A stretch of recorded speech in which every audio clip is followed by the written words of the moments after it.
Querido povo de Deus, estamos aqui em nosso podcast Conexão e Fé. Uma alegria ter a sua atenção e convidamos para que ajude a divulgar o nosso canal no YouTube, Paróquia Nossa Senhora do Brasil, nosso podcast Conexão e Fé. E sempre que acompanhar, dê o likezinho lá, o positivo, faça um comentário. Isso ajuda também o canal a crescer, né? E o podcast, ele tem a natureza de espiritualidade, de orientação, de informação. E hoje, um tema muito pertinente, que todos nós interessamos, que é previdência social. Nós convidamos o advogado e especialista em previdência, Marcelo Desan. Marcelo, seja muito bem-vindo ao nosso podcast e que você possa nos ajudar muito a tirar as dúvidas e a levar a tomar decisões, né? Seja bem-vindo. Obrigado, Padre. Obrigado pela recepção. É bom estar aqui nesse podcast, né? Um instrumento fantástico de evangelização e também de informação. Espero poder contribuir. Justo. Esse tema, Previdência Social, há um espaço a buscar o conhecimento, muita falta de informação. Então, que esse nosso momento seja oportuno para isso. Quem é o Marcelo Desan? De onde veio?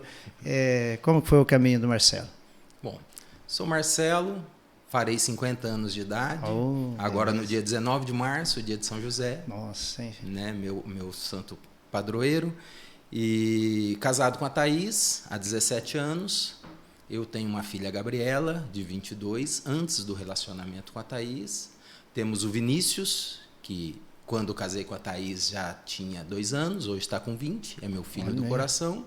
E juntos tivemos João Marcelo, com 13 anos hoje. Estamos em São José do Rio Preto há 15 anos, né, 14 ou 15 anos, e me lembro muito bem do dia que chegamos aqui em Rio Preto, dos primeiros dias nossos em Rio Preto, uma dificuldade danada, né, padre? A gente estava sem amigos, com poucos familiares aqui, e fomos acolhidos por essa comunidade, fomos acolhidos pelo senhor. Eu me lembro que morávamos no Garden Village e uma vizinha nos apresentou ao senhor. E o senhor começou a chamar a gente para fazer as coisas, para ajudar aqui na igreja. Nunca mais parou de chamar a gente para vir trabalhar na igreja. Né? Agora não para. Isso é ótimo, a gente agradece, porque a nossa santificação vem disso, né? Especialmente a minha, que a Thaís já era espiritualizada, eu não. E aqui que eu comecei a identificar, né, essa necessidade que a gente tem do servir. Né? E como servir cura a nós mesmos. Né? Como servir, quanto mais amor a gente dá, mais amor a gente recebe. E a gente aprende isso aqui na igreja. Durante esse final de semana que trabalhamos no ECC, né, nós tivemos essa comentário, eu e minha esposa, né, o corpo destruído, cansado, mas pleno, realizado por ter feito algo bom, por ter ajudado as pessoas. Né? Então, estamos à sua disposição. Queremos continuar. Não pare de chamar a gente, não. É uma alegria. Esses dias nós comentávamos sobre o hormônio da ocitocina, né? Essa experiência do servir, um gesto de servir, um ato de bondade faz bem para a gente que faz, para quem recebe e para quem acompanha, para quem assiste. Né? O Marcelo é uma liderança aqui na Nossa Senhora do Brasil, junto com a Thaís, a sua esposa, nos ajuda muito na evangelização e nós agradecemos. Marcelo, há muita dúvida sobre a Previdência Social e a Previdência é sinônimo de programar. E a vida precisa ser planejada, programada. Nos seus atendimentos, as pessoas que buscam para orientação, o que você percebe assim de maiores desafios que as pessoas têm, entre tantos, né? A gente gosta de conceituar a Previdência Social, né? Até quem inventou isso que eu vou falar para o senhor aqui é o Dr. Ari Dalton, que trabalha comigo lá, que te mandou um abraço quando eu estava, né, conversando com ele sobre isso aqui. A gente faz um paralelo da Previdência Social com uma seguradora de carro, né? Uma seguradora de veículos, que aí fica muito fácil da pessoa entender. Porque a pessoa chega lá, ela não faz parte da Previdência Social, ela não está inscrita, ela não recolhe. E aí ela quer um benefício, ela não tem o direito. né? Então, nós temos que agir de forma preventiva, fica mais fácil. E assim é com o seguro do nosso carro, né? Então, se a gente faz, é muito simples, todo mundo entende, se a gente faz o seguro do carro e bate o carro, daí uma semana, a seguradora vai nos cobrir, vai nos ajudar. Mas se eu bato o carro, depois eu vou na seguradora tentar fazer o seguro, não vai dar certo, vai dar problema. Eu não vou ter a cobertura porque eu já tenho a pré-existência do acidente. Um novo acidente talvez eles arrumem, mas o para-choque traseiro que estava estourado na vistoria eles não vão arrumar, talvez arrume o dianteiro. Então nós fazemos esse paralelo. A pessoa, para ter direito à Previdência Social, vamos falar aqui do regime geral da Previdência Social também, padre, que é para a grande maioria das pessoas está no regime geral. O regime próprio da Previdência são os funcionários públicos, né? São os militares. É muito semelhante, mas há diferenças. Mas a grande maioria da população está aqui no regime geral, que é o bom e velho INSS, Instituto Nacional do Seguro Social. O nome já diz, é uma seguradora. Como fazemos para fazer parte dessa seguradora? Quem trabalha é registrado, automaticamente vai ter o desconto do salário, querendo ou não querendo, e a empresa vai dar a quota-parte dela de contribuição e vai fazer o pagamento. Então, está tranquilo, esse é um segurado. Mas muitos de nós não, nós trabalhamos muito na informalidade, né? Muitos de nós, imaginemos a costureira, imaginemos o pedreiro, né? E enquanto a gente é jovem, né, a gente pensa, eu não vou fazer 50, vai demorar muito para mim fazer 50 anos. E os meus 50 anos estão aqui na porta, né? E eu com 20 eu não conseguia conceber que ia chegar, mas chegou. E eu quero que chegue os 75, os 80, os 90. Então, nós temos que nos programar antes. É verdade. O que todas essas pessoas são contribuintes obrigatórios, tem que pagar o INSS, mas a gente fica na informalidade, não paga, não quer ter imposto, não quer pagar um contador, tudo é custo, né? E a gente ganha pouco, então a gente vai fazendo escolhas e acaba fazendo a escolha errada. Então é melhor pagar, né? A gente vem, faz uma inscrição, paga mensalmente, até porque, diferentemente da seguradora, nós não estamos segurados no outro dia. Nós levamos 12 meses até ter a nossa primeira adquirirmos a qualidade de segurado, né? Em alguns casos, 6 meses. Tem situações que não exigem qualidade de segurado nenhuma, tudo bem. Mas são exceções. Por exemplo, a pessoa que é registrada hoje e sofre um acidente de trabalho amanhã, cai da escada. Esse já pode ser, vai ser assistido pelo INSS. Mas e um caso de doença? Né? E nós temos as doenças progressivas hoje, né, padre? A nossa população tem envelhecido, né? Outro paralelo que nós fazemos também, por exemplo, o senhor sempre fala nas suas homilias, né, embora sejamos contemporâneos, temos mais ou menos a mesma idade, o senhor tem quantos irmãos? São vários, né? Somos em 8. Eram em 8 pessoas, mais 8. O senhor 9, seus pais tiveram 9 filhos. Eu me lembro, meu pai teve 9 irmãos, eram 10 filhos. Mas ele só teve 3 filhos, né? Eu tenho 3, né? Mais ou menos 3, mas a maioria tem 1, 2 ou nenhum. É o meio, né? É o meu caso com o Vinícius. Então, o que tem acontecido? Antes, a Previdência tinha muita gente pagando e pouca gente recebendo.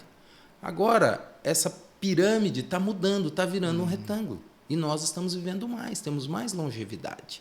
Né? Com 50 anos, o senhor é um garoto, eu me sinto um garoto. Sim. A gente tem melhor qualidade de vida. Então, vamos viver mais que nossos pais, mais que nossos avós. Né? Mas tem mais gente recebendo e menos gente pagando. Então, há todos esses problemas. Né? E as pessoas receberão por muito mais tempo. Então, o que os governos vêm fazendo sistematicamente? Eles vêm fazendo reformas para dificultar os benefícios sejam dados. Né? Então, a reforma é feita nesse sentido, de que fique um pouco mais difícil para que a gente se aposente, que a gente demore mais trabalhando. Né? Então, eles criaram sistemas para que ficasse um pouco mais difícil. É um pouco aquele provérbio, se ficar o bicho pega, se correr o bicho come, né? Infelizmente parece que também o governo quer dizer, ele é forçado a tomar algumas medidas. Sim, né? Precisa fazer alguns ajustes em função desse crescimento exponencial da população. Ou melhor, havia um crescimento exponencial da população e hoje não há mais. Né? O censo, acho que está ficando pronto aí, a nossa população vai crescer 4 ou 5% só. Hoje, trazendo esse dado, eu visitei um casal, fui levar a unção dos enfermos, né, e a comunhão, um japonês, eu não consegui guardar o nome dele, né? E há 85 anos, senhorzinho, e vai fazer compra, mora ali perto da Nossa Senhora da Paz, vai fazer compra de bicicleta. Olha. De bicicleta, né? Então, assim, saudável, e cuida da esposa, que há 28 anos, ela fez uma cirurgia da coluna e não conseguiu andar mais. Há 28 anos cuida da esposa. Cuida da casa e tal, uma alegria. Olha, fiquei encantado. É o vô do Lucas, né? Lucas está nos assistindo. Então, agora a gente consegue compreender melhor com essa informação, né? Por isso que há as adequações, e você precisa se programar. Se programar. Lá na roça, a gente dizia para as pessoas que falam, mas como que eu não posso me aposentar? Ele falou, olha, o INSS ele não dá dinheiro para a gente, ele devolve o que a gente guardou, né? Exatamente. É bem essa... Esses dias um funcionário aqui da paróquia, ele disse, Padre Ernesto, eu estou para aposentar, acho que mais aí uns 6 meses, então me falaram que se der um bom aumento, vou ficar com esse salário. Eu falei, olha, não é bem assim não, hein? Não. Falei, se for assim, vai quebrar as empresas, né? Quebrar o INSS. Quebrar o INSS. E como assim, as pessoas, há pessoas que têm essa ideia, tanto que eu deparei com uma situação dessa. A metodologia do cálculo hoje, inclusive a última reforma foi bastante prejudicial para nós segurados, ela soma 100% de todos os seus salários de contribuição desde julho de 1994 até hoje. Né? Então, imaginemos, tudo será somado, evidentemente atualizado, mas vai ser feita uma média. Nós começamos nossa carreira ganhando salário mínimo. Né? Aí nós vamos nos aperfeiçoando, nos formando, conseguindo melhores cargos. Então, no final da nossa carreira, nós estamos ganhando mais. Né? O teto do INSS é cerca de R$7.000. Não me lembro de memória exatamente o valor. Eu sou muito ruim para guardar números na cabeça. Contudo, vamos ter esse parâmetro. Se a pessoa ganha R$30.000, o teto é R$7.000. Ele paga sobre R$7.000. Só que, no início da carreira, essa pessoa também ganhou R$1.000, ganhou R$2.000 e pagava por aquele valor. Então, tudo será somado e ele não vai receber o teto. Né? Porque foram criados fatores, inclusive, para diminuir o valor do benefício da pessoa. Um dos fatores era justamente o que a gente falava aqui, que é a nossa longevidade. Né? Então, a cada ano, o brasileiro vive mais um pouquinho. Né? Eles criam uma média de idade, está em 73, 74 anos agora. E isso influencia negativamente nos benefícios do INSS. Mas a bem da verdade é que a grande maioria de nós vai receber o salário mínimo. Né? Nós ganhamos pouco, o brasileiro médio ganha pouco e vai receber o salário mínimo. Ainda bem que existe a garantia do salário mínimo. Né? Esse é o mínimo, ninguém já se tentou fazer menos, mas aí o mínimo já é pouco. Hoje é R$1.302, já é pouco. Né? Imagina se pudesse ser menos que isso. Mas, enfim, nós temos que trabalhar por esse mínimo, lutar para ter esse mínimo. E não é difícil hoje. Vamos imaginar, tem uma infinidade de benefícios que o INSS dá, eu até anotei vários aqui, porque são tantos, alguns que a gente nem nunca viu. Né? Então, tem diversas aposentadorias. Os auxílios, quais são os auxílios? Né? Qual a diferença da aposentadoria e chamada de benefício? Né? É isso? Em geral, todos são benefícios, mas há diferentes conceituações para determinados tipos de benefício. Né? Porque para a gente adquirir o direito ao certo benefício, nós temos que ter uma certa condição antes. Né? Então, por exemplo, imaginemos a aposentadoria por idade. Nós aqui, com 65 anos de idade e 15 anos de contribuição, já temos direito à aposentadoria. né? Por idade. Essa é a regra que valia até a última reforma, que foi feita agora em 2019. A partir de 2019, quem entrou no sistema, os novos contribuintes, já tem uma diferença. Ele vai se aposentar aos 65 anos de idade, mas com 20 anos de contribuição, vai ter que pagar um pouquinho mais. A mulher, na regra anterior, se aposentava por idade aos 60 anos de idade. Hoje é aos 62. Né? Antes admitia 15 anos de contribuição, mas agora admite-se 20, a partir de quem entrar no sistema, 20 anos de contribuição.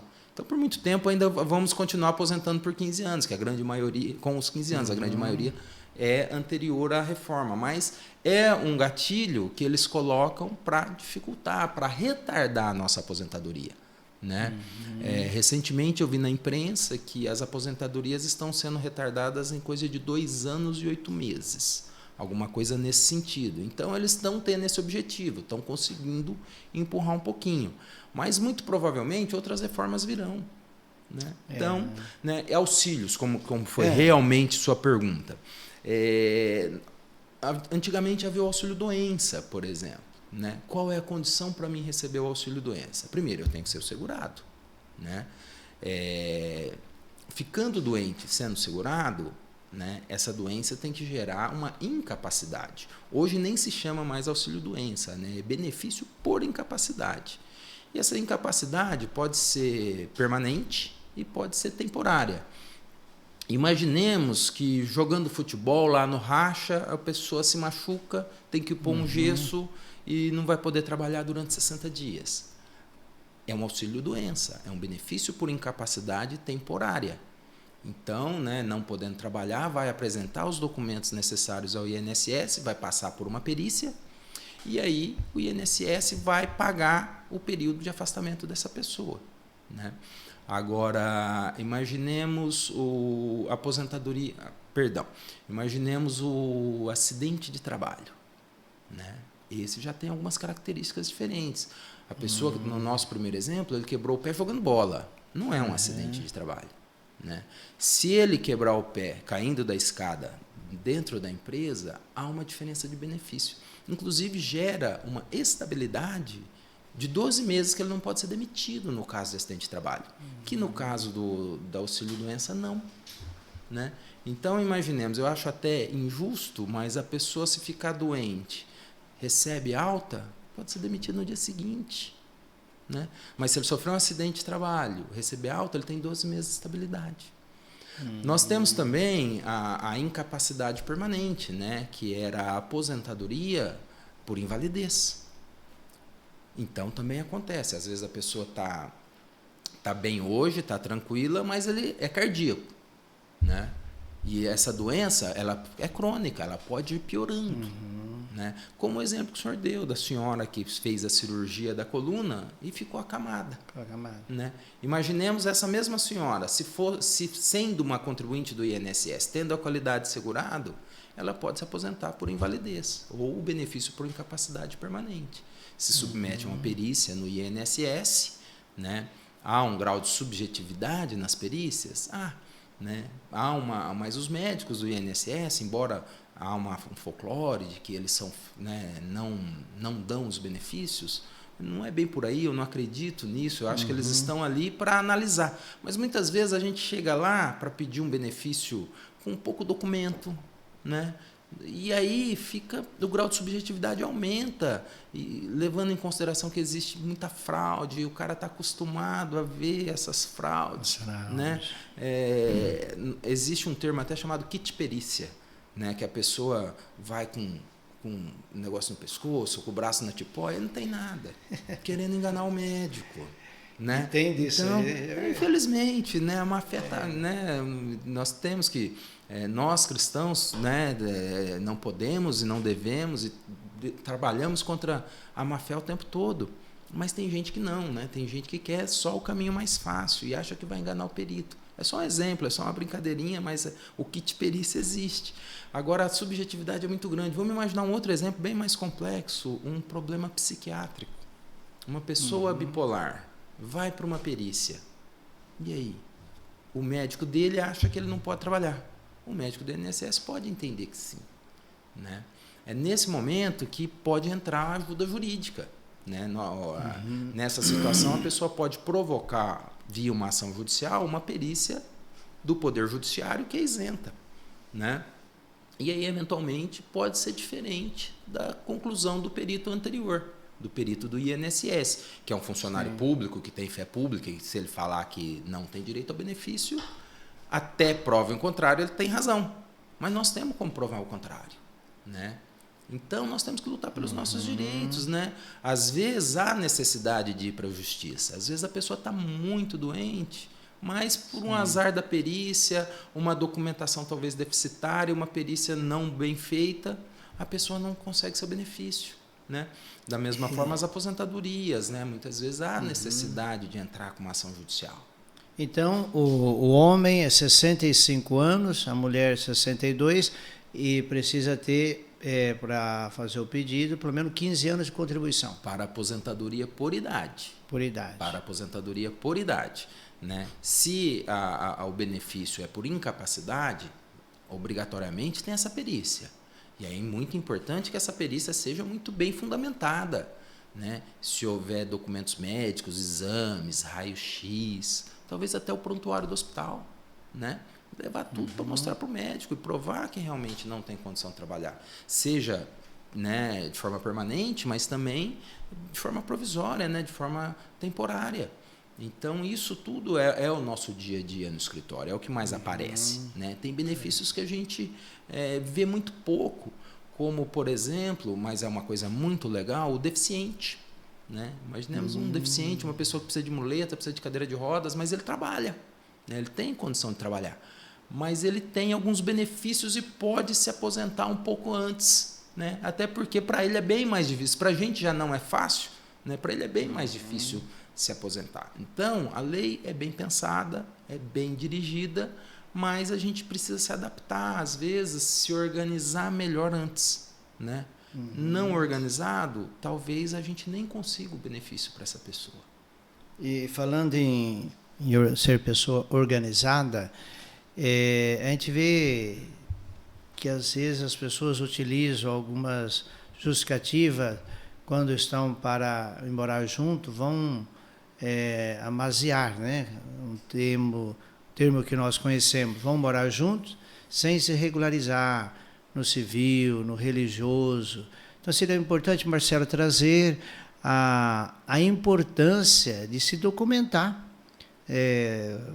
no civil, no religioso, são todos documentos que em algum momento pode ser um auxílio, né? Porque o INSS, ele também abrange os nossos dependentes, né? Então, especificamente no caso de pensão por morte, né? A pessoa morre, não é casada, né? Eu brinco, vem aqui na igreja, casa, né, no religioso com efeito civil, faz uma coisa só, tem total legalidade e está casado, né? Se ele casar só no religioso, juridicamente, não é um documento, não é uma prova, né? Então, muitas vezes a gente chega no INSS com essa dificuldade. Nós temos que provar que as pessoas viviam juntas. Às vezes está junto há 30 anos, mas não tem uma conta corrente conjunta, não tem um seguro de vida, não tem, né, uma conta de consumo no seu próprio nome, está tudo no nome do marido. Então, como é que nós vamos trazer para o INSS ou para o Poder Judiciário que realmente existia esse casamento, né, essa união estável, como nós chamamos juridicamente? Então, é uma dificuldade. Como provar? Né? O INSS exige alguns tipos de prova, né? A grande dificuldade do INSS é que ele tem várias instruções, várias ordens internas, e o funcionário tem que seguir aquilo. Então, por exemplo, para provar que mora junto, eles pedem que apresentem contas de consumo no mesmo endereço. Então, um está com a conta de água, o outro está com a conta de luz. Legal, durante um determinado tempo, né? Eles aceitam muito, por exemplo, seguro de vida, né? Porque o seguro de vida não é uma herança. Eu deixo o seguro de vida para quem eu estipular. Então, às vezes coloca lá os herdeiros legais, pode ficar para filho menor, que tem dificuldade de sacar o dinheiro depois. Eu posso deixar só para minha esposa. o que é melhor. Né? Então, mesmo que eu não seja casado com ela, mas é um indício de que nós vivemos juntos, né? Uma conta corrente conjunta. Né? Isso já tem vários documentos que o INSS aceita, né? Mas tem outros documentos que o INSS não aceita, mas o Poder Judiciário aceita. Né? Então, aí é uma infinidade. O Poder Judiciário não tem limites. Né? Interessante. Você dizendo sobre o que procede, né? Que a documentação da igreja ela não é elemento para a Previdência reconhecer, né? Mas quando eu trabalhei em uma outra paróquia, né, cidade menor, lembro de duas situações que eles eram buscar a certidão de casamento, que eles não tinham mais, porque eles precisavam comprovar, foi aquela aposentadoria rural. Ah, sim. Que é um documento que citasse que eles moravam naquela propriedade. Né? A certidão... Eu acredito que eles não voltaram, não sei se deu certo, mas vieram com essa intenção. É uma coisa diferente, mas só para mim me esclarecer melhor, me fazer entender melhor, a certidão de casamento religiosa, isoladamente, não vai ser considerada, mas é um documento que acrescenta, com certeza. Agora, a certidão de casamento civil, aí não tem presunção de veracidade, é o único documento que se apresenta e está aprovado o casamento. Então, podemos usar a certidão de casamento religiosa para fazer a prova de união estável. Como podemos usar a certidão de casamento religiosa para fazer a prova rural? Né? Mas aí é o segurado especial, é o trabalhador em regime de economia familiar. É uma situação muito específica. Essa pessoa realmente não pagou, não recolheu. Mas tem que ser uma propriedade pequena, tem que ser uma produção artesanal, não pode ter funcionários. Mais uma vez, eu uso o senhor como exemplo, que nas suas homilias o senhor diz lá como era a realidade de vocês lá com Dona Arminda, que vocês tinham uma horta, saíam né, para vender. Ali é a característica típica do regime de economia familiar. Então, provado aquele regime de economia familiar ali, consegue-se aposentadoria rural nesse sentido. Né? Hoje é bem mais raro, é bem mais difícil, mas ainda aparece bastante gente que vive em regime de economia familiar. Algumas coisas descaracterizam o regime de economia familiar. E, às vezes, as pessoas trabalham de forma empresarial mesmo. Né? O nosso agro é top, nosso agro é forte. Mesmo em propriedades pequenas, às vezes a pessoa trabalha de forma empresarial.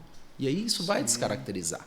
Então, é o regime de economia familiar, né? A produção própria para consumo, evidentemente vender o excedente e aí ter dinheiro para as coisas. Né? E hoje existe aposentadoria, ainda existe aposentadoria rural? Sim, sem dúvida. Aquele que, mesmo que não foi registrado, trabalhou no rural... Desde que esteja dentro dessas características, senão não. Qualquer outra situação, se eu sou um empregado rural, eu vou trabalhar no sítio do fulano e ele não me registra, não vai dar. Não vai dar, precisa registrar. Precisa ter a formalização para todo mundo. No passado, no final do pai, tinha o talão de nota da venda do café, né? Isso ainda é usado até hoje. É um excelente documento. Ainda é usado. Que não deve encontrar mais gente que toca o café. Né? E, por exemplo, às vezes vale para o pai... muito pouco, né? Porque hoje tudo está virando agroindústria, né? A gente percebe muita cana, na verdade. Enfim, é verdade. Né? Marcelo, uma situação também muito delicada, que é importante a orientação, quando tem a deficiência física, nasce o bebê com a deficiência, como que os pais devem proceder? O que se tem? É imediato? Consegue-se algum benefício? Olha, existe um benefício, né? Ele tem um nome técnico, é de benefício de prestação continuada. Alguns o chamam de LOAS, que é a Lei Orgânica da Assistência Social, que o determina. Né? Existem condições muito específicas para isso. Né? A primeira é renda per capita baixa, inferior a 25% do salário mínimo. Então, imaginemos, dentro do mesmo teto, vão contar a quantidade de pessoas e a pessoa tem que ganhar menos de R$300. Tem que ser muito carente. A deficiência é a segunda requisito básico para esse benefício.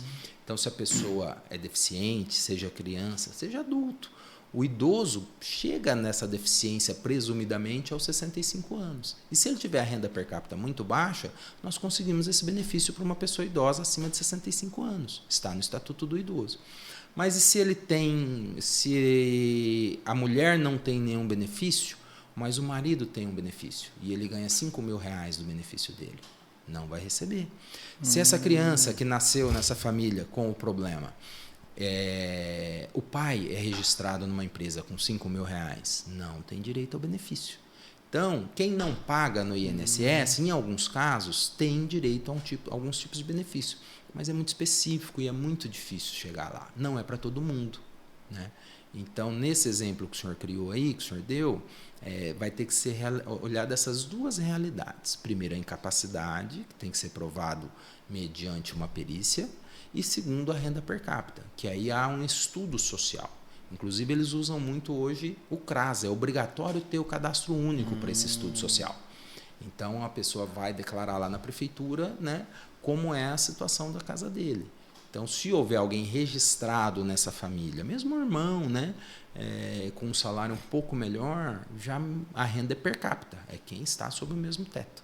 Já vai impossibilitar a existência desse benefício. Mas é um benefício excelente, um benefício de pura justiça social, né, padre? Porque imaginemos essa situação numa família de classe média, já é horrível, mas imaginemos isso para uma família sem nenhuma condição financeira. Né? Então, garante um benefício, ele é provisório, né? Ele pode ser suspenso se eventualmente a incapacidade desaparecer, mas é um alento, é um mínimo, né? É uma questão de justiça social, as pessoas precisam. Né? E na questão da reclusão, tive uma situação, uma mãe me procurou, e ela fez um comentário, e agora eu aproveito para perguntar. O encarcerado, né? Não é todos que têm o direito à reclusão, ele precisa estar trabalhando para ter o direito ao auxílio? Sim, exatamente. O auxílio reclusão ele é apenas para o segurado, o dependente do segurado do INSS. Né? É importante esse esclarecimento porque há muito desencontro de informação. É um objeto de fake news anualmente, padre. Nós, advogados, aí nos nossos grupos lá do WhatsApp, todo mês de janeiro a gente vem às risadas, né? Olha, veio a fake news de novo. Há 20 anos atrás, 25 anos atrás, era um e-mail, né? Que dava a entender que todos os presos recebiam um valor. Esse ano ele ainda veio um valor, R$1.700. Na verdade, o que as pessoas pegam? Não sei se por má fé, por falta de entendimento. R$1.700 é o teto. Então, se o encarcerado ganha mais de que 1.700 e uns pouquinho, também não terá o auxílio reclusão. Então, tem que ter a qualidade de segurado no momento do encarceramento. Então, ele tem que ganhar e não pode ganhar mais de R$1.700. E tem que ter beneficiários. Né? Se for solteiro, não vai dar certo. Às vezes ele vive junto com alguém, mas não é casado, tem que provar que é casado. Se tem filhos, vai para os filhos. Né? Então, para o senhor ter uma ideia, o que menos tem no escritório é esse tipo de processo. Nós temos lá as pastas separadas, né, de cada tipo de benefício, e cada cliente tem a sua pasta lá. Não tem 10 dessa em 15 anos que eu estou aqui em São José do Rio Preto. É muito raro acontecer. Poucas pessoas. Né? Mas o que a gente recebe aí no WhatsApp, nos e-mails, parece que todos têm o direito. E não é uma verdade. Sim. Né? Olha, bela orientação. Então, voltando ao tema do casamento, regularize a sua situação. Case-se no civil. Lógico que pode ter alguma situação que o impeça, mas não tendo, busque o casamento e pela fé, busque também regularizar na igreja. Hoje há o casamento religioso com efeito civil, feito tudo na igreja. Né? Basta fazer os passos dos protocolos e é uma segurança para ambos, principalmente para as mulheres. Né? Perfeito, exatamente, porque elas vivem mais que nós. Mais uma das coisas que você fala na sua homilia que eu me lembro aqui agora. Né? Mas é verdade, a gente vê para cada 8, 10 viúvas, um viúvo. Né? A gente acaba morrendo antes porque a gente se cuida mal, a gente não vai no médico, a gente tem medo de ir neurologista, tem todo esse folclore contra aí, a gente não cuida da nossa saúde. Né? E a gente não se programa. A gente não se prepara a nossa sucessão, que o senhor também fala nas homilias. Sim, também. E aí chega, né, morre e deixa esse flagelo. Muitas vezes a mulher não sabe, né, onde está guardada a chave reserva do carro, a senha do banco, não sabe nada do marido. É verdade, né? Não tem acesso nem ao dinheiro para um momento tão difícil, tão ruim. Então converse, né? E é preciso conversar sobre viuvez de ambos os lados. O que é conversar? É colocar as claras, né? O casal ele precisa ser muito aberto um para o outro, né? Muito aberto. Né?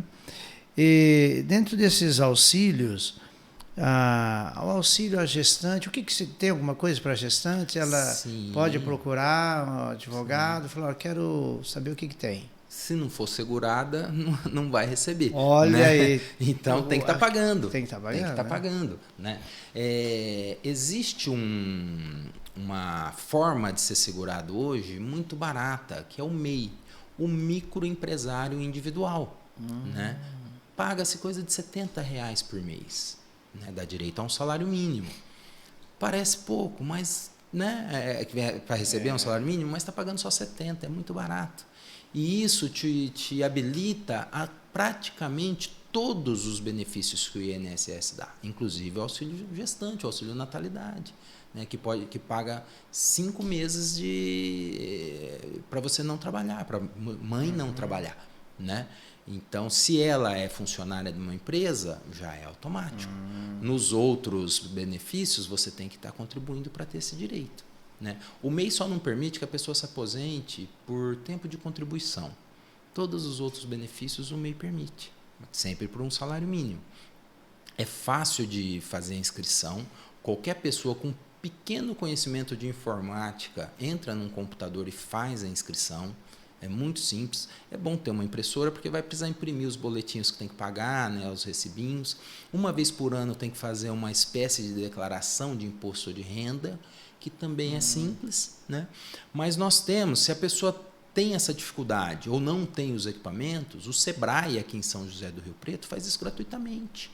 Né? Então basta ir no Sebrae e ver, existe uma infinidade de profissões que pode ser MEI, a costureira, o pedreiro, né? A vendedora de roupa, de porta em porta. Às vezes a pessoa vende, né, suas bijuterias, vende sua roupa, não está regularizada. Tão simples, tão barato e passa a ter o direito. Se um pai, uma mãe, ele é zeloso no jeito assim de planejar, e nasce o filhinho, ele fala, já vou fazer previdência para um bebê. É uma pergunta que pode ser de meio descabida, né? Mas uma dúvida, isso não procede, não é conveniente, porque isso vai fazer alguma diferença? Eu não sei se existe uma idade mínima para entrar para a Previdência Social, né? Mas hoje o tempo de contribuição é 40 anos, mas tem o tempo mínimo de idade. Hoje ninguém aposenta mais só pelo tempo de contribuição, já existe um mínimo de idade. Né? Homem é 60 anos, para quem entrar agora no sistema, homem 60 anos e mulher 57. Então, com menos que isso não vai aposentar. Então, não adianta começar a pagar muito antes. Né? Então, geralmente, existe, para quem não está trabalhando, ele pode ser um contribuinte facultativo. Todos os demais têm que estar trabalhando. Quando a gente paga o INSS, eu estou indo lá falar para eles, olha, eu trabalho como MEI, eu sou, né, um motorista. O Uber hoje aqui em São José do Rio Preto, todo Uber é MEI. E é muito legal, porque se ele precisa de alguma coisa, estive em São Paulo recentemente, lá não tem essa exigência, aí faz quem quer. Né? Então é importante ter a inscrição. E a inscrição mais fácil, mais barata hoje é o MEI. O MEI. Né? E as aposentadorias, elas diferenciam... existe aposentadoria por tempo de serviço, né? Mas tudo bate na questão da idade. Porque já estava no sistema... Há pessoas que aposentam, não sei se existe hoje, mais novas, né? Sim. Quem já estava no sistema, não havia limitação de idade. E se ele tivesse a quantidade de contribuição, ele pode até se aposentar. Contudo, nesse caso, aplica-se o fator previdenciário. Existe uma sistemática que vai diminuir o benefício da pessoa, né? O governo, numa reforma ainda anterior a essa última de 2019, ele pretendia que a pessoa ficasse mais tempo trabalhando. Então, criaram um fator previdenciário que leve em consideração a longevidade do brasileiro, né? Qual que é a idade média do brasileiro. Hoje está entre 73 e 74, mas daqui a um pouco chega a 75, 80. Quanto tempo falta para essa pessoa que está com 55, 56 anos de idade se aposentar? Tudo isso vai achatar o benefício dela. Nunca vai ficar menor que salário mínimo, porque a lei não permite. Mas, às vezes, a pessoa poderia ganhar 4.500, ela vai ganhar 3. Convém aposentar? Para uns sim, para outros não. Isso tem que ser levado em consideração, né?